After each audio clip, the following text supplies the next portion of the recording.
गुढीपाडव्याच्या व मराठी नवीन वर्षाच्या सर्वांना खूप खूप शुभेच्छा. आजची सुरुवात ही गुढी उभारण्यापासून झालेली आहे. इथे आम्ही गुढी उभारण्यासाठीची तयारी करत होतो. इथे मी तांब्यावर स्वस्तिक काढत होते आणि तसेच साईडला श्लोकचे पप्पा गुढी उभारण्यासाठी ते साडी आणि पीस आणि आंब्याचे डहाळे, लिंबाचा डहाळा आणि फुलांची माळ आणि गाठी बांधत होते. इकडे साखरचं हे तयार जे होतं त्याला आमच्याकडे गाठी म्हणतात, तुमच्याकडे काय म्हणतात ते नक्कीच सांगा. तोपर्यंत निकिताने इथे रांगोळ काढून घेतलेली होती समोर, आमच्या दाराच्या समोर. गुढीपाडव्याच्या दिवशी आमच्याकडे नैवेद्यासाठी पुऱ्या करतात. 3 प्रकारच्या पुऱ्या, कोरडई पापड आणि भजी असं आम्ही नैवेद्य दाखवतो. त्यामध्ये गोड पुरी, तिखट पुरी आणि साधी पुरी अशा 3 पुऱ्या करतो. इथे आई गोड पुरीची तयारी करते. त्याच्यासाठी आणि पहिले तांदूळ धुवून घेतले आणि ते असे व्यवस्थित भाजून घेतले लाल होईपर्यंत. त्यानंतर ते मिक्सरमधून बारीक करून घेतले. बारीक करून झाल्यानंतर ते व्यवस्थित चाळून घेतले चाळणीनं. आणि ह्या पिठामध्ये टाकण्यासाठी इथं गुळाचं पाणी तयार केलं होतं. याचा पाक नाही तयार करायचा, याचं फक्त पाणी तयार करायचं. याच्यासाठी आईने पहिले तो गूळ असं थोडासा मॅश करून घेतला आणि थोडासा गरम करून घेतला, जास्त गरम नाही. त्याचा पाक आपल्याला बिलकुल होऊ द्यायचा नाही. आणि त्या पिठामध्ये टाकताना ते थंड करूनच घेतलं जातं आणि नंतर लागल तसं हळूहळू थोडंसं त्यामध्ये मिक्स केलं जातं. तर तुम्ही व्हिडिओमध्ये बघताय त्याप्रमाणे असं थोडंसं होऊ द्यावं लागतं. त्यानंतर पिठाच्या पुऱ्या तयार करण्यासाठी त्यामध्ये थोडंसं चवीनुसार मीठ टाकलं आणि इथे तेलाचं मोहन टाकलं. त्याच्यामुळे पुऱ्या ह्या खूप नरम होतात आणि त्या आपण 2-3 दिवसासाठीही साठवून ठेवू शकतो, तरी त्या खराब होत नाही, उलट अजून जास्त चव त्यांची वाढते.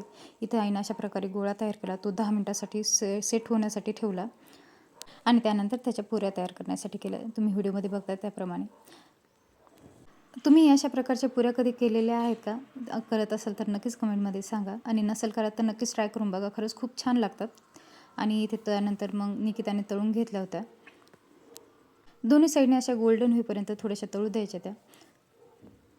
त्यानंतर मी इथे प्रसाद घेतला, लिंबाचा फुलोरा आणि साखर. लहानपणी कळत नव्हतं की हा प्रसाद का बरं देतात, पण नंतर त्या जसं जसं माहिती होत गेली तसं तसं कळायला लागलं. आयुष्यात सुखाचे आणि दुःखाचे दोन्ही क्षण जगता आले पाहिजे, याची जाणीव हा प्रसाद करून देतो.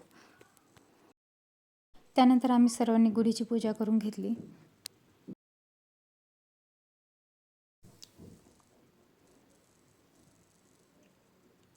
आणि श्लोकच्या पप्पांची ही रिॲक्शन पाहून मी पण सरप्राईज झाले होते. ते जरी माझे भाऊन ते उभे होते, ते सगळेच हसू लागले.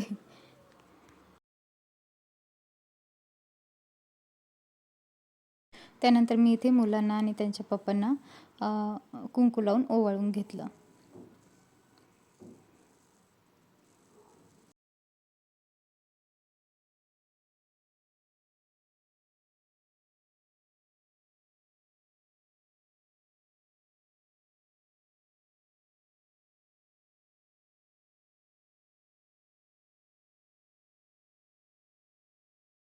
त्यानंतर आईने आणि तिच्या नातवंडानेही इथे पूजा करून घेतली.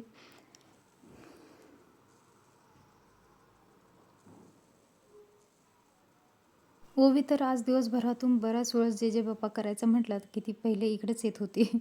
आतमधल्या घरातल्या जे जे बाप्पाकडे आज तिचं लक्ष कमी होतं. तिला आज हे काहीतरी नवीन वाटत होतं, कारण तिला आता कळायला पण लागलं. या अगोदरच समजा होतं, 2 वर्ष अगोदरपासून होतंही, पण तिला एवढं कळत नव्हतं. पण यावर्षी तिला नवीन काहीतरी वाटायचं, त्याच्यामुळे जे जे बाप्पा कर म्हटलं की ती पहिले इकडेच पळत यायची.